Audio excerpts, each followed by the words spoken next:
Rappa. In this presentation, I'll demonstrate my implementation of a procedural Perlin noise generator. What I'll be covering is a brief of the scope of the project, a walkthrough of what Perlin noise is and how it's generated, and a demonstration of what I accomplished using Perlin noise. So my inspiration for this project came from playing open-world, procedurally generated video games. Obviously, computers by design operate robotically, so how can we generate worlds and images of nature that feel natural? So here is just an image from a procedurally generated world in Minecraft. Not all games using procedural generation are using Perlin noise, but Minecraft does. At least originally it did.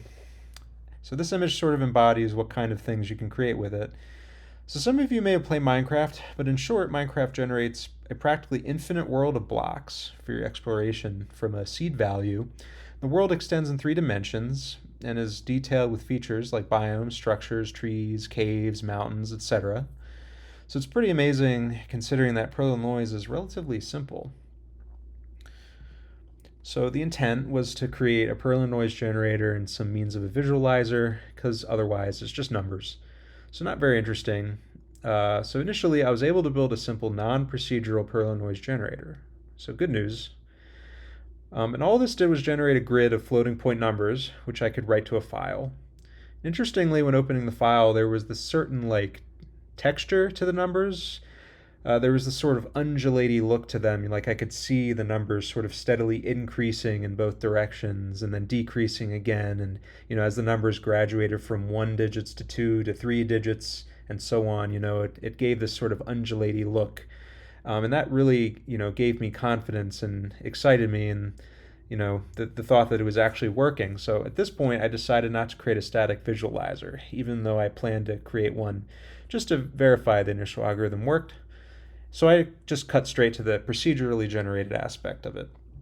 So the next step was adding the procedural element and some kind of interactive visualizer for it. And I felt the best way to do this was through some kind of viewer that you could pan with the mouse. And a previous student of this class, Anwar Haidar, implemented a fractal renderer using something like this. And I recognized this as something I could use, so I adopted his technique using OpenGL libraries. And I also wanted to build a colored 3D viewer in Python or something, but I just never had time to do it. And it would have been nice, just to give another interesting perspective on Perlin noise, but when all was said and done, I just didn't think it would really add much. So I also implemented multiple noise octaves, and I'll explain what that is later. And finally, Perlin noise, despite all its good qualities, is really only interesting to look at for a few minutes. And where things really get interesting is the application. So once I had the function generator, the next logical step in my mind was to add an artistic layer to it. And on this topic, we'll save the best for last. So what is Perlin noise? Well, what is noise? So noise has multiple definitions, but mathematically it's just a sequence of random variables. There's usually a sensory component to it, as in visually or audibly, and one I'm sure you're most familiar with is white noise, which we all used to see on TVs. That's that top image there. There's no structure to this noise at all. It's just random. And noise is often unwanted. So like white noise, for instance, is typically bad. It means your signal isn't strong enough. Noise is usually unwanted in signal processing and needs to be removed, like in a SAR image, for instance. And noise is also multidimensional, so if you're considering time a dimension, a radio signal would be 2 dimensions. White noise could be considered 3D, at least on your TV screen. You have height, width, and time. And noise can exist in higher dimensions as well, 4 or 5, plus dimensions, which of course would be impossible to visualize. So Perlin noise is quote-unquote a good kind of noise in that it's generated with intent. So that top image is your quintessential Perlin noise texture. It's structured and useful for generating patterns which feel natural, which makes it popular in digital art and video games. So you can see an example of that kind of thing in the bottom image. Perlin noise is classified as gradient noise, which means that it's generated from a vector field lattice, which we'll see in the next slide. And there are many versions of it. I'll be demonstrating the original Perlin noise invented by Ken Perlin in 1982. But there are other kinds of Perlin noise which Ken Perlin also invented. So like simplex noise uses triangular lattices instead of square ones. And it's useful in higher dimensions. And then there's the more performant improved Perlin noise from 2002. So here's a little crash course tutorial. This is something you can just look up online. You know, most of this material is just from Wikipedia. The first step is to generate a grid of vectors, which you see to the right there. Each square in the grid is assigned a vector at each corner, so adjacent squares share 2 vectors with each of its neighbors. And the vectors have direction only, no magnitude, so it's codified as just a grid of numbers between 0 and 2 pi. So below is a snapshot of the code I wrote to generate one vector. While using cuRAN was one option, I decided to use a CRC64 hash function for its memory efficiency and speed. And it also, in theory, repeats at a less frequent interval than a pseudo-random number generator like Mersenne Twister. But, only in theory. I don't think this would practically be a limitation. So back to the vector field. Each square in it I'm going to call a chunk, and each of these chunks are going to correspond to a grid of pixels. So in terms of CUDA, I want you to visualize a grid of blocks. Each block I'm calling a chunk, and each block contains a number of threads, which I'm calling pixels, since these thread computations map to what you'll see on screen. So blocks and threads, chunks and pixels, same thing. And lastly, let me point out that the vectors are the sole random element of Perlin noise. So in order to be procedural, it is required that the vectors are deterministic based on globally computed inputs.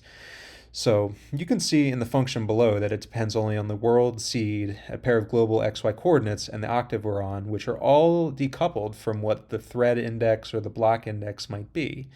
So as long as these things are the same, the vector will be the same. And that way, when we pan the visualizer, we can go back to where we were and the image is identical.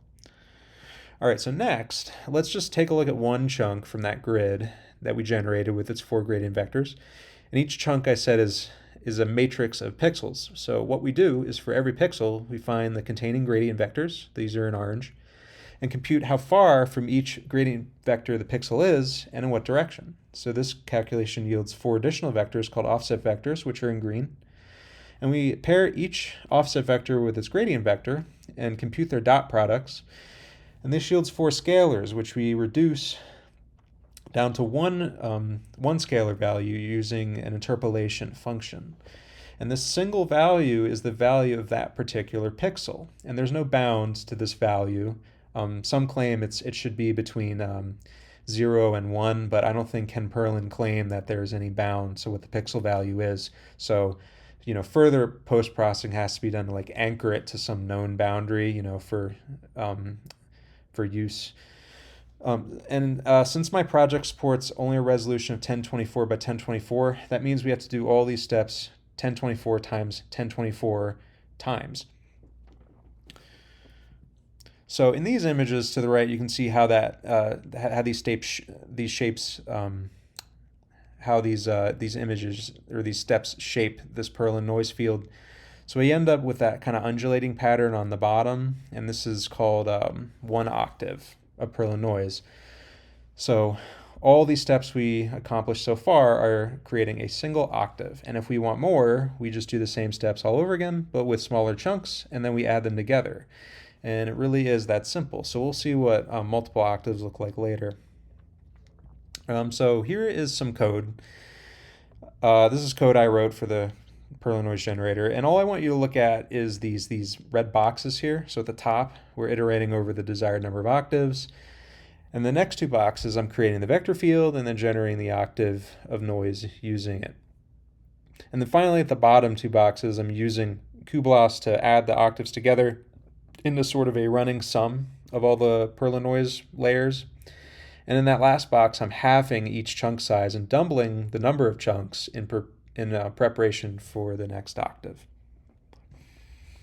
And so this is the kernel that's actually generating the Perlin noise layer using the gradient vector field. So this code represents 1 pixel because, 1 thread maps to 1 pixel. And as I said, the pixel is basically a thread in terms of CUDA. So running through the boxes, I'm finding the gradient vectors inside this pixel's chunk. and then computing the offset vectors and the dot products, and then interpolating them. And so since there are 4 vectors, this means that everything kind of happens in 4s, or like quads, as you can see.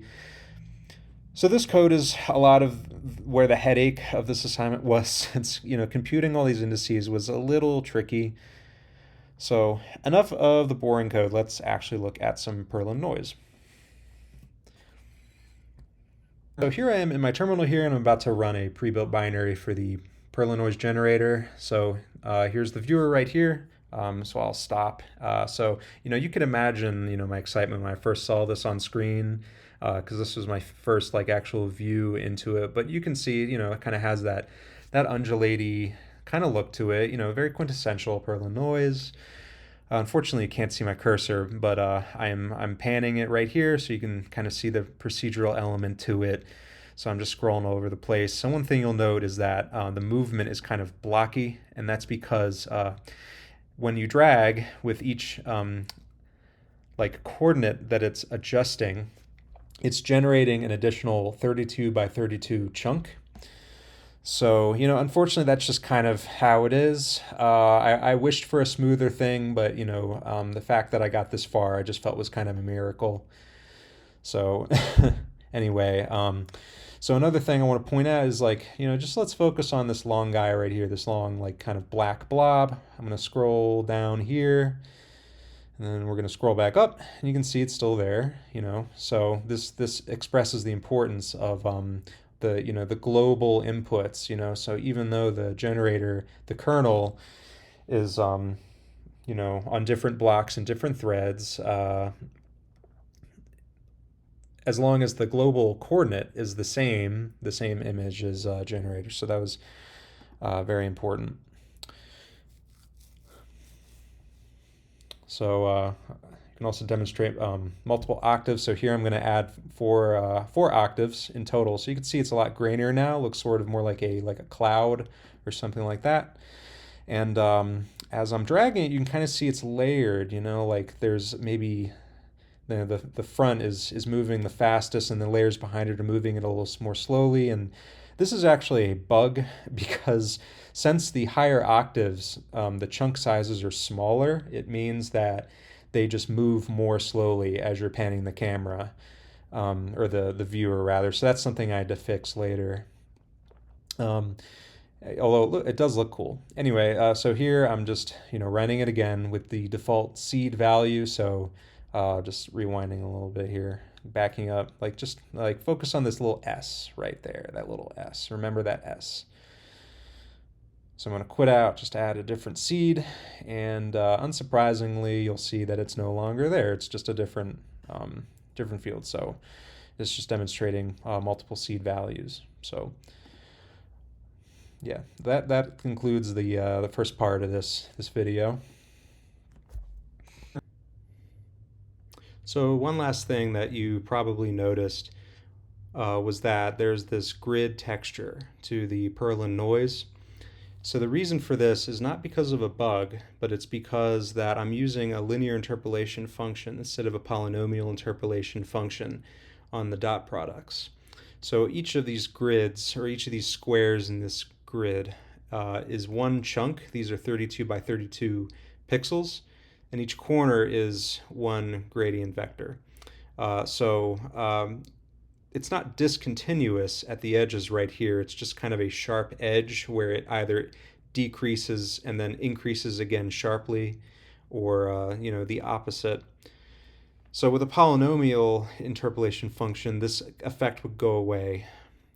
But luckily it wasn't too bad, since at higher octaves the effect is harder to see, and in the following examples it's pretty difficult to see as well. So this is all well and good, but Perlin noise is over 40 years old at this point, so though it was cool to see it pop up on the screen like that for the first time, it really doesn't stay interesting very long. So we're going to go back to that Minecraft image from the beginning. I wanted to approach something closer to that. So the idea was to turn all those gray undulations into something that looks like a topographic map with varying biomes and other features that feel natural.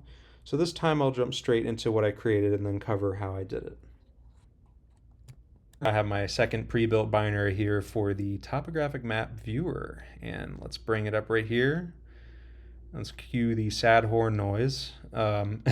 So hold your judgments here. I will admit, this does not look too good, but this is what I'm calling a topographic map. So definitely, it still has kind of that blocky pattern as we had before, but it also has these kind of like these little shards right here, But hold your thoughts, So same kind of procedural nature as before. I can drag it around, drag it back. So what I wanted to see was different biomes. So we have like these little green. These little green areas, which I'm calling forests, and then we have these little yellow areas, which you could think of as maybe a beach or like plains or something. And then we have these gray areas, which are mountains, and you can see they're shaded according to elevation. And they have little snow caps at the top, so isn't that cool? And then we have what should be obvious as bodies of water, and they're also shaded according to depth. And then we have these little dots on the screen, which are trees, and you can kind of see like we have some dense areas right here, and then they kind of get sparser, and in particular the trees get sparser near like these plain areas. So that was also intentful.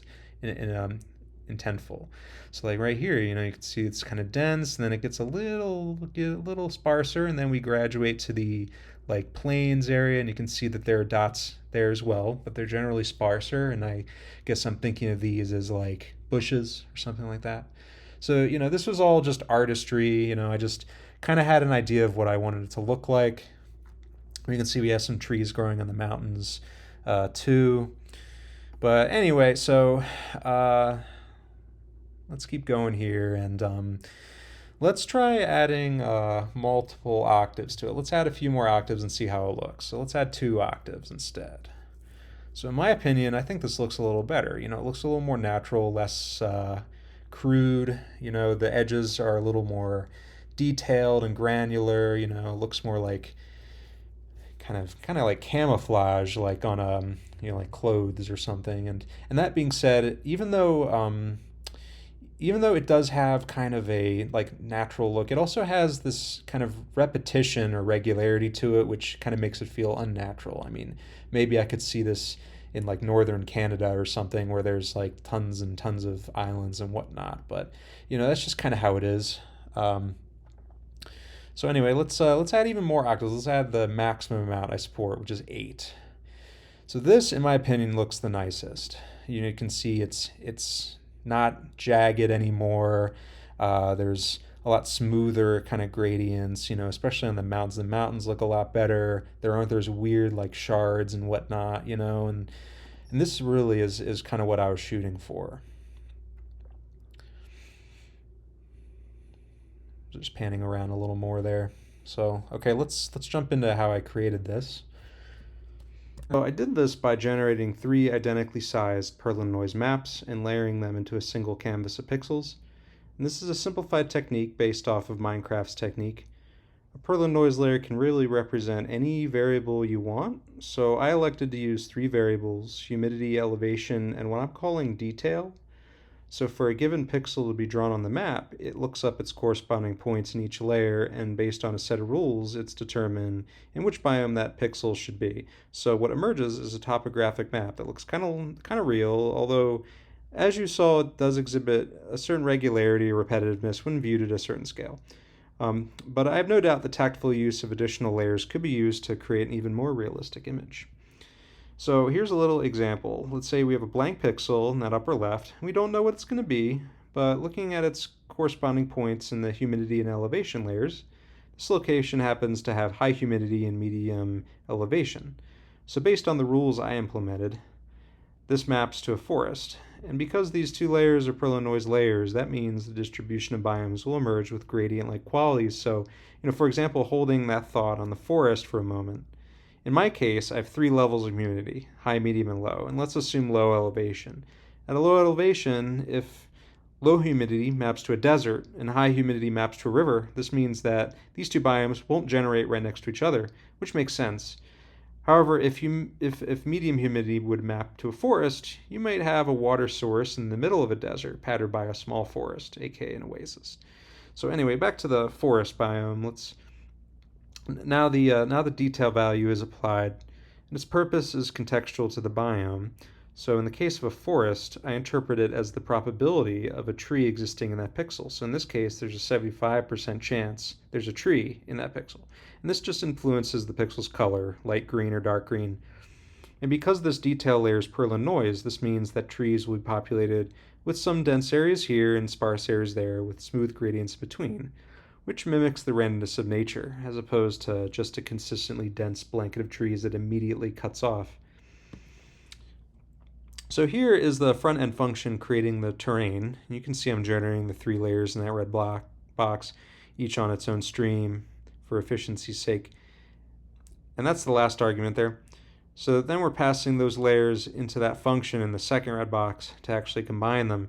That function is just a shallow wrapper around another CUDA kernel. And now we'll take a quick look at the rules I implemented in there. So first thought, this is in a kernel, and though we should try to avoid branching in the kernel, there's not much else I could really do here, practically speaking. It's fast enough for my purpose, but perhaps there's a better way using maps or tables or something. So anyway, let's assume we're on a single pixel to be painted a color, and we have the humidity and elevation we're at. So starting from the top, if the elevation is very high, we are always a snow pixel, like in a snow cap on a mountain. If we are a high elevation, we're on a mountain slope. And mountains can have trees, so, depending on whether humidity is low or not, we might have a tree here instead of a bare rock. And this is what the detail pixel helps calculate. That compute if feature function is basically consuming that detail pixel value, an additional modifier to the probability, here it's 0.75, and a Courand state in order to determine if there's a tree there. So then, if the elevation is low, we are a body of water, and this is regardless of humidity. I thought about mapping low elevation, low elevation, low humidity to a canyon, but then you could have rivers right next to canyons, which didn't make a huge amount of sense in my mind.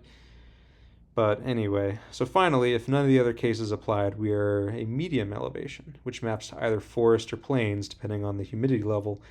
And for these 2 biomes, I'm using the detailer to populate them with either trees or bushes.